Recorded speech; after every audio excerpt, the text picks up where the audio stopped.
and welcome to let's call it a evergreen, family-oriented, mass-market appealing episode of Midlife Krisis. I got through that whole thing. We're here. Pretty good. All right, so here's a copy of Astrobot on the table. Yeah. This is what started what's going to happen here on today's episode, where we're talking about family-oriented video games and why there's only one fucking company doing it. So, you brought this to my attention. As fans of the show know, Astrobot was your number one game of the year last year. It was my number two. Yeah. Very, very, very close to my number one as well. And we both loved it. And it's always a special moment on the show when we both love something. Because probably 80% of the show is either you explaining some game to me that I haven't either heard of or played, or me telling you about some indie game that you have not played. Yeah. Or we just disagree on what games we like to play. So when we come together harmoniously, as we do and as we did for this game, and we say, not only is this just a good game, not only is this just a great game, but it is, in my case, the game of the year, and in your case, almost the game of the year. Runner-up to my game of the year. Then what that should say to everyone out there in my cameras, and this one too, is that you should all go out and play this game, because if we like it mutually and a lot, then that means everybody else would like it too. And if they don't, then they're wrong. I agree with that. And in terms of being the absolute true parameters of good taste in the video game space, you look no further than us. Look absolutely no further than us. We should be the first and final and only. Well, we are. It's a new year, and we are. All right? We are. It's as simple as that. But you had brought this to my attention, which I did find kind of interesting, because I thought, we talked about it on those our Best of the Games, our Best of the Year games episode. I thought that Sony doing this game, Astrobot, was, and it still is, obviously, a play to get that younger age demographic, the demographic, our kids' age demographic and younger, the ones that have gotten away by the millions. And by that I mean, like, these kids are playing Minecraft, they're playing Roblox, some are a little dabbly. I know your son does Fortnite, and that's about it. And I'm speaking in broad general terms. Obviously, our kids play other games here and there, but the real bread and butter stuff is these things. So when you have a company like Sony, some monolithic, giant, multinational corporation, make this wonderful game that's very clearly made for families, it's like, why did it take so long for you to do this? B, why didn't it sell all that well? Because you told me it only sold like 2 million. Probably around 2 million as of right now. Yeah. So why didn't it sell? So, and there's plenty to unpack there that we're going to get into. And then also, just in terms of like the video game industry as a whole, we're both dads. The Prince is here with us once again. He's a dad. We all have kids that have an interest in these things, video games, broadly speaking. But it certainly does seem like the video games that we love might not be around all that much longer generationally.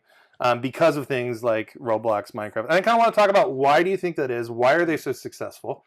And why aren't these other companies really chasing it? The only one that's ever historically chased this market, and they still chase it, and they're pretty fucking successful at it if you haven't noticed, is of course Nintendo. Of course. We all grew up with the NES as children, like our aged kids and younger. And that they being Nintendo, we're all still fans of Nintendo. We all still play their games. Yeah. Even at the time, contemporaneously, like, the reason why Sega was so successful with the Genesis was that and this is what you should do in business, they counter-marketed to Nintendo. So if Nintendo's going after all the kids, Sega was smart to go after like teenagers on up. And they were really successful with it. But then, we all know the story of Sega and how that ended up. So why the fuck is this way? It doesn't make any sense to me. Like, you look at the success of Nintendo, and I'm not saying anyone can easily replicate what they have, because of course they have these really tenured brands, but like, they make and have always made a conscious effort. And I think a lot of this has to do with the history of the company as a toy maker. But they kind of know when the money is, and have been so successful in courting that, making it grow, and then those kids who love Nintendo become parents like us, and at a minimum try to get their kids into other Nintendo stuff. Sometimes it sticks, sometimes it doesn't. But like, we all know plenty of kids who have Mario t-shirts and all that other stuff. So maybe if they're not as obsessed about the games as we were, they still love the brands and all that other stuff. And know it, yeah. Yeah. Well, Nintendo's a really interesting test case because they're at one time arguably the most innovative hardware maker, while at the same time being one of the most conservative software makers. Mm-hmm. They put out games that are sequels to their brands and have familiar characters and familiar storylines. We've talked about before. They're not heavily invested into the narrative of their games. They're really heavily invested into the gameplay. And yet when they're putting out hardware, we saw it first with the Wii and then with the Switch, and now everybody's copying what the Switch did. Oh, you missed the colossal success that was the Wii U, good sir. Oh yeah, there was something in between those two things. Yeah.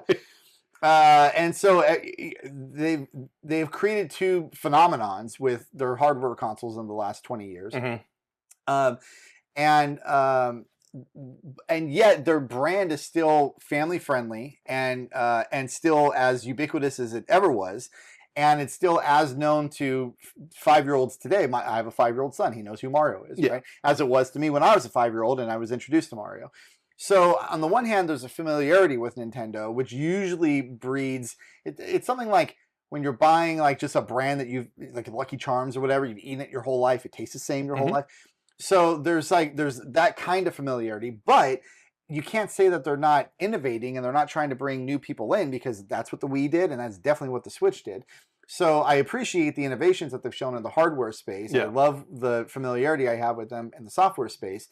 And one thing that I definitely wanted to talk about on this particular episode is, do you get trapped by that? Nintendo has a reputation, a well-earned reputation, as being, we would say, the family game maker of the three of them. They're the company that's making the games that typically a game like Astrobot would be more at home with. If you just saw, we even said it on our reviews that like Astrobot was the best Nintendo game that wasn't made by Nintendo. Absolutely correct, right? Yeah. So it's like, does Nintendo play into that? And then if it does play into that, does it hurt them? And one reason that I thought about that a little bit is because after the Game Awards, when Astrobot got Game of the Year, I was like, oh, cool. All right, that makes sense. And I have played some of Wukong, and Wukong seems like it's going to be a great game as well. Mm-hmm. And then the other nominees were Refantanzio and Final Fantasy VII, and then Balatro. So unlike last year where there was a juggernaut, Baldur's Gate 3, and everything else was vying for second place, here you had 5 games, very different genres, very different types of games, and Astrobot just happened to be the one that was judged to be the best game. Mm-hmm. It was also judged to be the best game that I played. I think when I'm done with Black Myth Wukong, I will still say that Astrobot is the Game of the Year, but I probably wouldn't have been offended if Wukong got Game of the Year. However, I say all that as basically a premise, because when I went online, there were a whole bunch of people who were really, really mad that Astrobot got Game of the Year. And overwhelmingly, they were either A, from China. And I know that because even though it's social media, their arguments with me were actually in Chinese characters. That's awesome. And I had to use the benefit of Google Translate to argue with them. And let me tell you, being told several things about what's going to happen to your mother by people in China that you then have to translate and then respond to. Oh, got it. That's a horrible way to use flyers. Yeah. Wait, how many of those? Well, that's just not going to fit. That's just not going to work. Yeah. So anyway, so they tended to be that, or they were what you and I might call like gamer bros that see Astrobot the way that 20 years ago I would see Donkey Konga, and are like, oh, this is not a serious Game of the Year contender because this is a kidified game. This is for your son to play. This is not actually for like serious gamers to play. And obviously, both of those opinions are wrong. We think that they're wrong. But I'm more concerned about the stereotype that allows those opinions to exist in the first place. So when we're talking about kids and like the next generation, where are they going to play? This didn't end up happening with the Sega Nintendo thing. So this is the last point I'll make, at least on this part of it. But the Sega Nintendo thing, looking at it now, I'm actually a little surprised that Sega didn't do better than it did. Because you're right, that counter programming, as a Nintendo fanboy at the time, I really couldn't help but feel that Sega was like the cooler system. Oh, yeah, without a doubt. And usually if you're an of-age kid, I was 11 or 12 when all that marketing was going on, and they're showing Sonic on the one screen and Mario Kart on the other scene, and Sonic just looks so much cooler. Yep. I was like, oh man, maybe this is a console I should play because my friends are going to make fun of me, my friends who have genocide, and then and I'm playing like the kiddie system. And I was a kid at the time. And yet somehow all of the kids who were being made fun of for playing the Nintendo didn't actually end up gravitating towards Sega, largely enough to keep Sega in the business for at least another 10 years. Well, I think that there's bigger issues to the overall management structure of Sega at the time, and more important than that, the relationship. I could talk about this for like 5 hours, but I won't. And there's a million resources out there that have told the story a million times, including, I believe, a feature-length movie produced by Seth Rogen that's coming out later this year. I look forward to that. It was about a book about this whole thing. It's probably going to be a big piece of shit, and I'm going to be heavily annoyed by it. But what are you going to do? What are you going to do? Yeah, that had more to do, I think, that Sega of Japan and Sega of America could just never get on the same page. That was the most detrimental thing about Sega's business at the time. But to your point about that was absolutely their intention, and it was what it was like. Like, I just anecdotally growing up, like when Sega hit really hard, especially with the Welcome to the Next Level stuff. Yeah. When Mortal Kombat came out and had blood on the Genesis. Yeah, that was a big moment too. And it was just one after the other after the other. And then Sega started to be Sega, the 32X and so on, and then off a cliff. But what I think is interesting about Sega's relationship in the video game industry is that every console maker after Sega has copied that model. And I do think that's kind of interesting. Like, obviously the PlayStation, when it was coming out, heavily marketed towards teenagers to young adults. Yes. Sega Saturn, same thing. But that's kind of, they're already on that highway anyway because it's Sega. Yeah. But when the original Xbox came out, definitely. It was super fucking like, what's up, studs? Put down the Maxim and come play Xbox, where you're going to find your big titted girlfriend who's going to love you forever and ever. Right, and I did put down my Maxim and bought an Xbox. By the way, Mr. Gates. Well, I was a subscriber from 1999 to 02, roughly. Yeah. It was for the articles. Yeah, definitely. Yeah. Oh, and also the fragrance tips as well. Right. Obviously. Well, that you couldn't subscribe to Playboy because that was too pervy, so you would subscribe to Maxim. It was like the more tasteful. That was the exact. Yeah. And you know what the more tasteful choice. Real quick birdwalk on that. So, like, you're right. That's how it was. Sure. But then those fucking spoiled brats in the UK got Maxim. Oh yeah, and they got boobs. Yeah. Like they're really get them out. Oh, I know. Oh yeah. And was it FHM was another same one? Thing. Well, so there's a long and rich cultural heritage of being perverts in the UK. Like they're mainstream newspapers. What's the thing? The page 5 girl that's in the. And there would be a centerfold of a hot chick in their fucking regular news circulations. Yeah, and the magazines they call them lad mags. Yep. Right. Yeah. Bongo mags is my favorite. That's my favorite term. May I borrow your bongo mag? Oh, yeah, he's the best. Oh, Britain.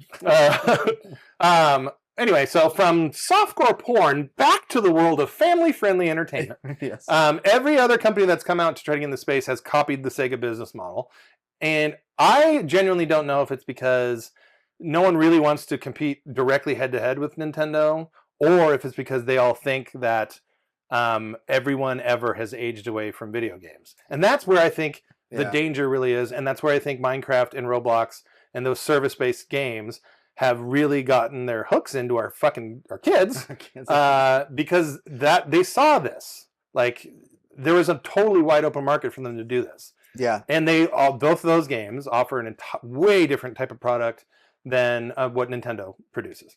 So, like, that's the thing that I have genuine concern that I've brought up on the show a couple times, where I don't know where this stuff's going to go. Because at least for as a game collector, retro game dude, like, if there's a game that I played in my childhood or rented a lot, like, I can go find, within reason, I can go find that copy of the game, put it on my shelf, and be like, oh, well, I feel real warm and fuzzy about the stupid amount of money I just spent. And I'm not being facetious. Like, I do feel really warm and fuzzy. It's a great feeling. I love it. That's why I do it. But, like, I think of my son, and maybe, of course, when he's an adult, he's, different fucking people. Hopefully he'll be way more successful and better than I am. But, like, if he wants to go back and play some fucking Roblox hobby that he grew up playing with your son for hours and hours and hours, guess what, kid? That's not going to be on eBay. You're not going to be able to find that shit. At best, there might be an archived YouTube video of somebody else playing. Yeah, maybe. And that's a maybe. And then that, to me, like, I think that the fact that physical video games, just by their nature, is like that's preservative in a lot of ways. Like, I can play my old games with my son and expose him to that stuff, and almost none of it sticks. But every once in a while, I'll get one through the filter, and he'll be like, "Oh, this is actually cool." Perfect example. So, like, I run. You know this. People who watch the show know this. I run Mario Paint. That's what happens. Well, the other day, my son had a bunch of his friends over here, and he wanted to show them Mario Paint. So I, of course, moved mountains to get back to my old video games room and set up Mario Paint for this fleet of fucking 10 and 11-year-olds to sit there and play Mario Paint. You're acting like it's a chore, as if you were not like giddy with excitement. No, the moving mountains was positive, sir. I literally stopped what I was doing to make sure that this happened. Imagine you prancing around like, oh, you're interested in this? Yeah, okay. The prance included. I mean, you're pretty much nailing it there. But yeah, so I set up all my shit so these kids and they were back there laughing and having the time of their lives, like drawing poop and whatever. Right. And you're laughing too. Yeah. Also drawing poop. And exactly. As you do. Yeah, and on my own Mario Paint station that I permanently have set up. But like that's what I mean. Like there's some games that can slip through the filter, or retro games in particular, where like it'll click with my son and some of his friends and blah blah blah. But that's like those are unicorns, man. Like to get my son played Miles Morales, right, for PS5. Loved it. He had a great time. It's the first like real video game that he ever beat all on his own. And so I got for Christmas this year, I finally got the new Spider-Man game, and I wanted to play it too. So it's like it's kind of also a present for Dad. Put your name on it. And it's crossed out, and then it says my son's name. No, but I bought it like because I thought he would be like super like pumped on it. And just like the other day before he opened it before Christmas, he was with a friend, and he was like, did they make another Spider-Man game? And I was like being coy, like, well, maybe we'll find out, that kind of a thing. So he opens it and he's excited. Yeah. So he opens it and he's excited to play it because he did love that Miles Morales game. One time. He's put it in and played it for one time. And he's just like, yeah, it's great. Go to Roblox. What I had always assumed was that as the kids get older, the attention span gets a little more disciplined. They can handle longer games or games that don't just have like 5-second dopamine hits the way that Roblox does. I don't know. I think you might be wishfully thinking there when it comes to attention span. I think our attention spans are pretty fucked, and I think our kids' attention spans are like mega fucked. But I don't mean that all the way in a bad way either. Like I think that just like the way that they are fed information, the way they consume information, is just a lot different than what we had. But Minecraft specifically is not an attention spanny game. Like you have to just sit there and you have an open world and then you just have to build something. So, well, I mean, it depends on how you play it. Like you can sit there and play Minecraft so meticulously and spend hundreds of hours like literally crafting like insane sculptures or fucking processors and libraries. So, or you could just build a wall, knock it down. Like, and that's kind of the beauty of Minecraft, and I think the success of Minecraft is that it is that wide open. I've seen both of our kids together in a world where they just create a bunch of dynamite and then just like recreated the asteroid that killed all the dinosaurs like in the Minecraft world. And to be totally fair, like if we were their ages now, like of course we're doing the exact same thing. I prefer to build. You destroy. You sociopath. White mage, black mage. You monster. Right hand path, left hand path. The Venn diagram diverges. But I really do have an ongoing concern about that stuff, and I don't know who knows where it's going to go, but it doesn't look good. And every year it seems to get worse and worse and worse. But coming back to Astrobot here for the PS5. I think on our episode I mentioned it. Like I thought, and I still think it's a smart move for them to do because there isn't anything like this on, really PS5 or on Xbox. They have those like there's a lot of family games on Game Pass. There is some kind of Conquer looking fox is something. Lucky Tales or whatever. Yeah. So there is. I mean, but obviously if they don't give a shit about this, they're not going to give a shit about that because that's like B- kind of stuff. But I like. And tell me this: do you think that you mentioned earlier about does this trap Nintendo their business model? My answer to that would be absolutely fucking not. It doesn't. And my proof of that would be they have like $60 billion liquid cash. It tells me that their business model has been their business model is so successful that they could easily survive a Wii U. They could easily survive a couple Wii U's. A couple Wii U's, I agree with that. So like.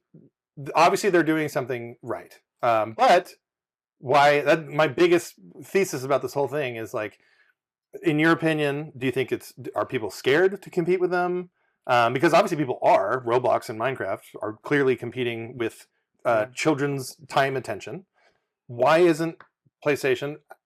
after this, because I don't think they are. I think that this game did incredibly well critically. I think it's going to sell good enough. I am surprised that it didn't. I thought this game was going to do gangbusters, and which is why I was bragging all over town about how this is a personal victory, that like a proper video game can be like so lauded and successful. Yeah.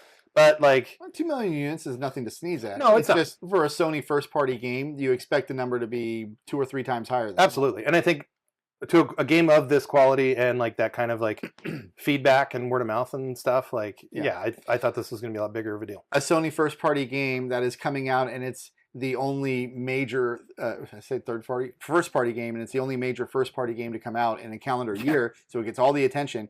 And it happens to be a Game of the Year candidate and winner for a lot of people. Yeah, you're thinking that's going to sell 6 to 8 million copies or more.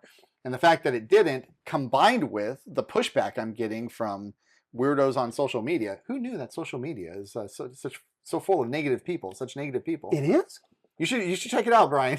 Well, I don't know. I don't know if I'm ready for that. Yeah. It sort of inspired me to think about this episode, because what I was expecting is everyone to say like, oh, Astrobot, yeah, that's really super fun game. Anybody can love it, and it's really cool that Sony has gone down this path. And also really cool, like what you and I were talking about, that what started off as a tech demo to just advertise the features of the DualSense controller was rewarded, that the developer was rewarded by getting their opportunity to make a full-fledged game out of that, and then that game was great. Mm-hmm. So it's like, this should be a celebratory event. This is not like Crash winning Best Picture or something like that, where it's just rife with controversy.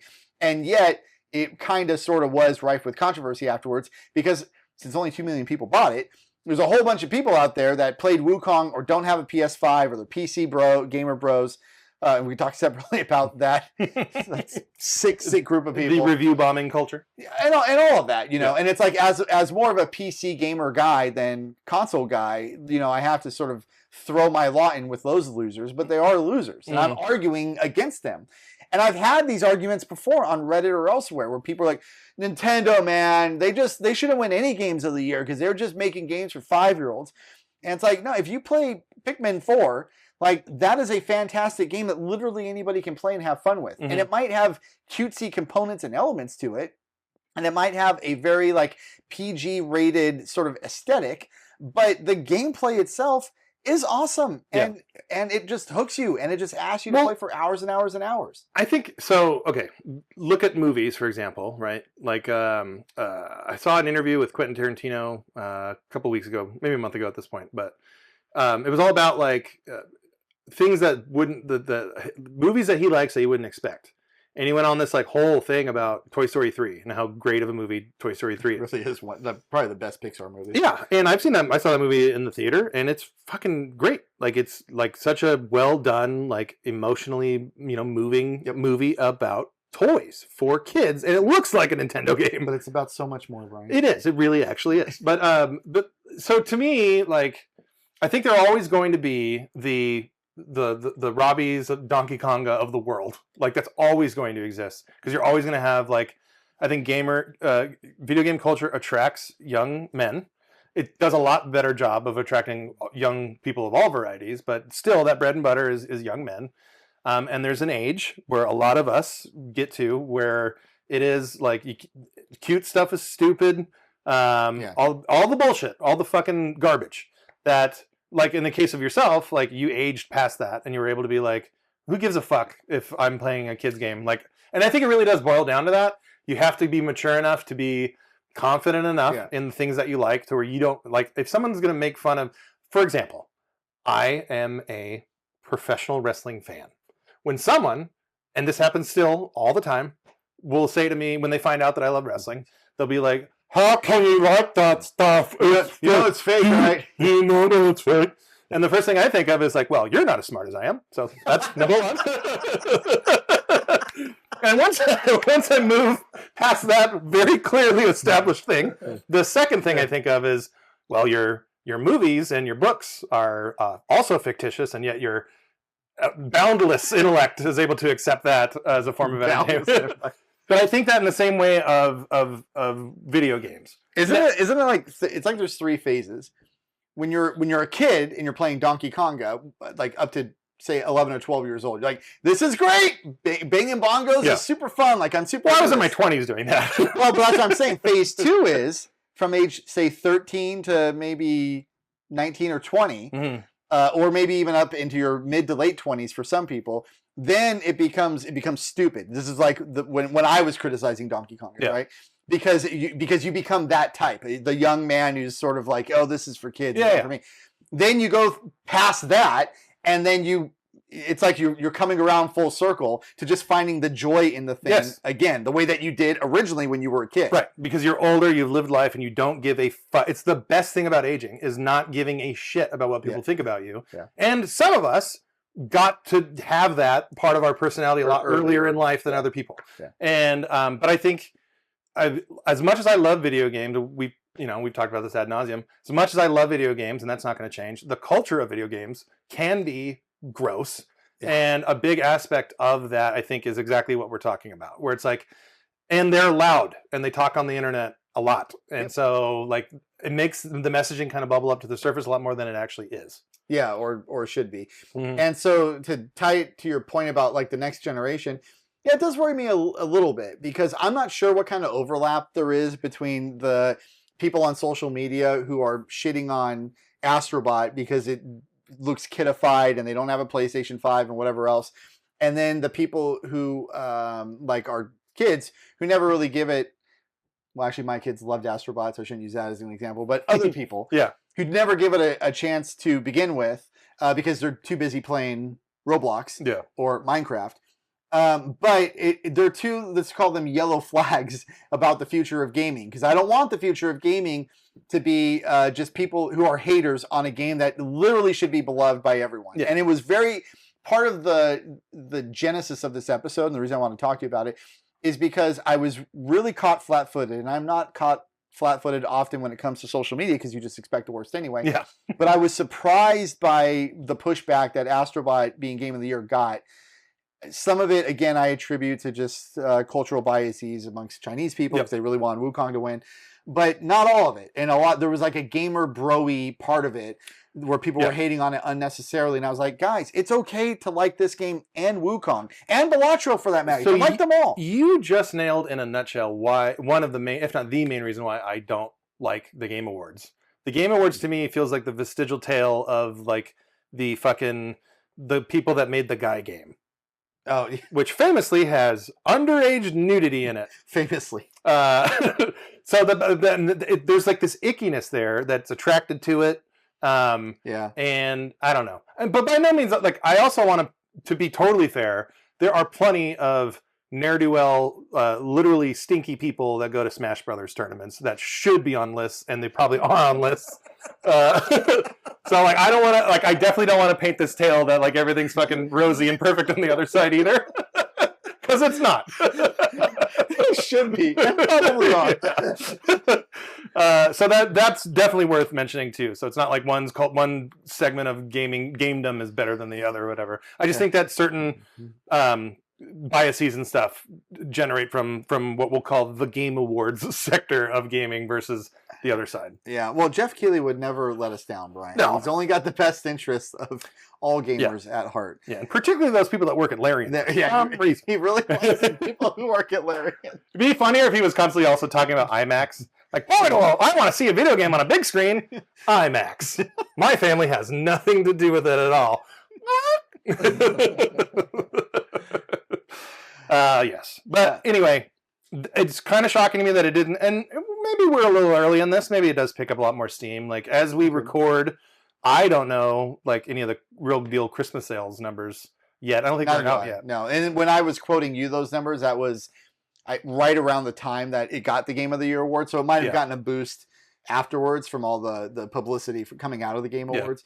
It's not a part of an established franchise. And it's not on the platform that it would be most comfortable with, which would be Nintendo.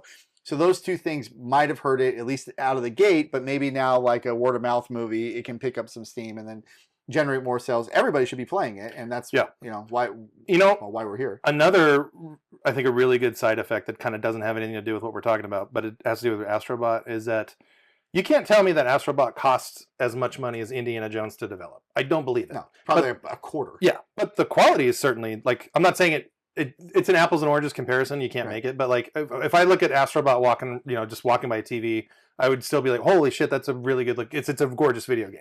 Well, and the fun quotient of playing both is comparable. Yeah. Different experience. Yes. So if you're just looking at like what's going on in your head while you're doing it, you're enjoying yourself similarly, although in different ways. Yeah, like different flavors. But what I would love to come out of Astrobot is that it approve, and this is why I want it to be more successful than maybe it is currently.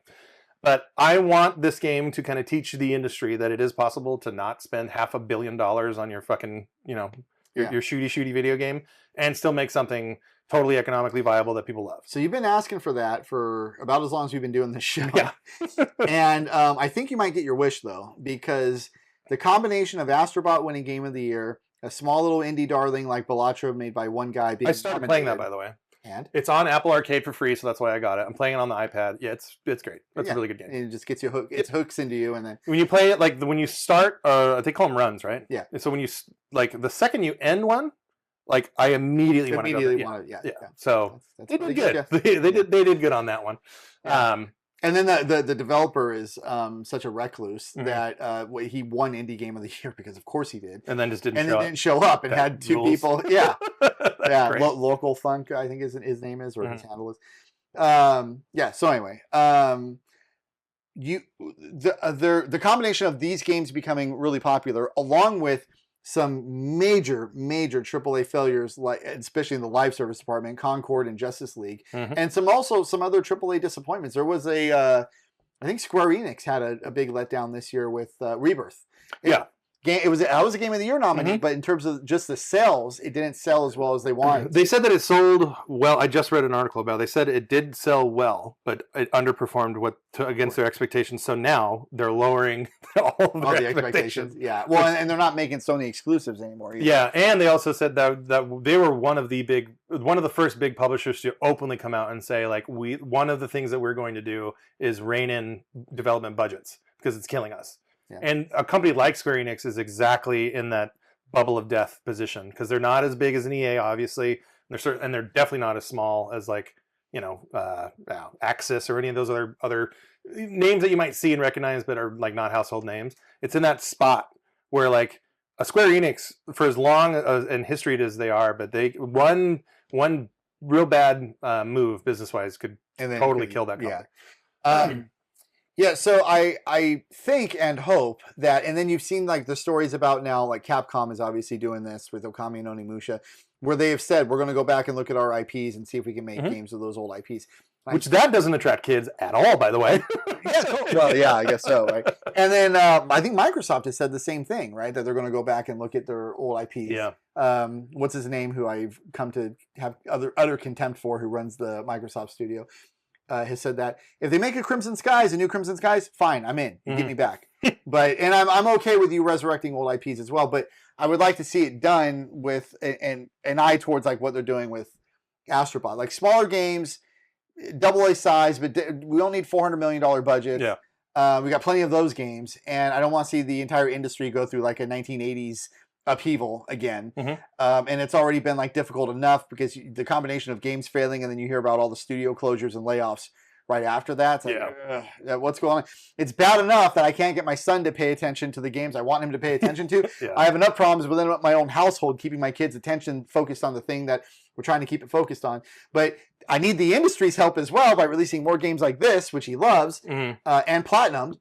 And fewer games like Concord. I don't need any more Fortnite in my life. I have enough. I'm trying to peel them off of that. So it's like less live service, smaller budgets, more innovation. Yeah, I'm here for all of it. So for me, like I really genuinely don't give a shit that my son loves Roblox and Minecraft. Like I actually encourage it because he's into more of the creative side of it. And like, and you're using your brain so much when you're playing those. So like in terms of what they are, like I have no issue with them at all. And to see how much joy he gets from them, it's like, why would I ever want to remove him from that? So I don't care about that. He have it all. I just feel bad that the way that the thing is, how it exists, I don't think there's going to be any real way to preserve it. But that could also be me being someone who I do love nostalgia, not just video games, but in everything. And there's plenty of people who don't give a fuck about the past. And So- he might be one of those. So Let me ask you this. It's almost a philosophical question. You can draw a straight line between you and I playing 8-bit NES games and then playing the games that we play today. Mhm. And that's like the tech has evolved over time, but you have a controller, you're playing the games the same way. Roblox is played somewhat differently. I guess it's sandboxy, but it does feel like it's sort of a different animal. When you say that you're sort of afraid that your son isn't going to be able to consume games the way that we consume them, do you mean like 20 or 30 years from now, he's going to be, let's say 30 years from now, he's going to be your age now. Mhm. And he's just not going to have that experience that you had when you were. Well, I think it's if and this is the biggie, like if he takes after me and like cares about that kind of stuff, that would be the catalyst. So for the argument's sake, let's say that he is. My issue with that is that like there is no real way, no tangible way to preserve this stuff so that he could have that kind of an experience later in life. Unless, of course, like to me, archive is some YouTube thing. Like, okay, it's proof that it existed. Yeah. But to be able to put your hands on it and to play it is a different thing. And I mean, look, there's a lot of heroes out there doing hero shit, right? I played a bunch of online Dreamcasts during COVID because of that. Because someone said like, no, I want the Dreamcast to go online. Yeah. So I'm going to make that happen. The Zelda Sega TV thing story, that's what I always think of first. Yeah. It's some hero actually downloaded that game, which only aired on TV, or you had to have. You're talking about the satellite. The satellite view. Yeah, that's my version of that, where it's like that would have been lost to time. Oh yeah, and not for the heroes. Many of those experiences in games are lost to time because of that technology. And if it wasn't for those people that did just happen to think like, well, I might keep this on this game, like, or on this cartridge, like that only exists because that happened. But there's way more that we lost. And so, talking about movies, like pretty much the entire silent movie era is gone and has been for decades because it was all stored in one place that caught on fire. And the film stock that stuff was shot on was like dynamite. So there's and if you think about that, think about the entirety of an arts and entertainment industry from like 1915 to like 1928 or whatever it is, and it's all gone forever. And there's nothing you can do about it except for you can look at posters and you can read newspaper reviews about the movies, and that's it. And they're just fucking gone. And like this sounds like it would have been pretty good. Yeah. So the shit that does survive that era, like the Buster Keaton footage, like have you ever watched Buster Keaton? Yeah. How did he live through all that? I don't think he did live very long, but I'm saying like if that's what we're missing, and I know there's only one Buster Keaton, but like maybe there's like the RC Cola version who does way shittier stuff. It would be just as entertaining in a different way. He just like slips on fucking like little curbs and stuff. It'd be great. It's way more hurt. You only did one movie. So that movie, which is a masterpiece, obviously, is lost to run time. over by a horse. Yeah. So that's a fear that I have for my son. But again, that's all contingent upon if he takes after me, and I don't give a fuck if he does either way. But it's a thing where I think that's the danger of having this type of me. I mean, even the streaming we're seeing now, we're living through it. These streaming services have been around for so long now that we watch all the time movies. Like we had a conversation, all three of us earlier today, where we're like, where are the Indiana Jones movies? Like, what? Yeah. What? That shouldn't be, I shouldn't have to be like, where are these super famous movies? Yeah. But that's how it is. And a lot of movies over time are getting lost more and more as time progresses. And if it's not for the people who are preserving that stuff, like it's just going to go the way of the silent film era, which sucks. And I think Roblox is in more danger of this, I think, than Minecraft is. Because at least Minecraft has the power of fucking Microsoft behind it to keep that stuff on hard drives. Yeah, well, and there's an offline mode, and you can keep it locally, and so there's losing that. I think is less likely. Sure. Yeah, but it's a bummer, and I think it does speak to like where the segments of the industry are headed. Because I think I'm not speaking out of turn here when I say I think the ultimate goal of all of these companies, including Nintendo, is that they sure would love to get you to pay $50 a month for the access to their shit. and they can go ahead and make that shit, and then they can cut it off whenever they feel like it. Yeah. And then they can, look at this. It's bad. It's the Taco Bell fucking genius marketing where they can Disney Vault that shit, and all of a sudden now the double-decker taco is back. So I got to get in the car and I got to go buy that dumb taco. And it's twice as much as it used to be before they took it off the market. But I still got to pay because what am I going to do? Not eat it? So like, exactly. And that's why I don't live in that universe. I'm going to eat that fucking double-decker taco. Yeah. I know where I'm going after this episode. I think that's a big what if. We don't know, obviously, but to me, like with the way things are now, I don't think that cat goes back in the bag. And who knows where this is all going to shake out on the wash. Yeah. Usually I'm not as pessimistic as you, and maybe not so in this case either. He popped the prince on that one. Just call out. You're a pessimist. Lifelong cynic, I think is how you describe yourself. That's fair. You nailed it. But I see a little trouble in the distance. Let's say. For now, it seems like it's going to be okay. My only short-term fear is I need Microsoft to continue making consoles. I do not want to go down to 2 console makers. They've said that they're going to. I don't think you are at 2 console makers, though. I think you have the video game industry, and then you have whatever Nintendo's doing. And Nintendo's going to continue to do whatever the fuck they want. Yeah. And most of the time be successful at it, sometimes not. But that's, I think, how the industry views Nintendo as well. Like, it's just this own little island. Sure. And I think that's kind of, to bring it back to the start of the company, is that smart? Like, should you let them be an island on their own, or should you compete directly with them? Well, they've made a whole bunch of money doing it their way, which has been great. But if I've learned nothing from capitalism, it's that you need to always be growing the pot. Yeah.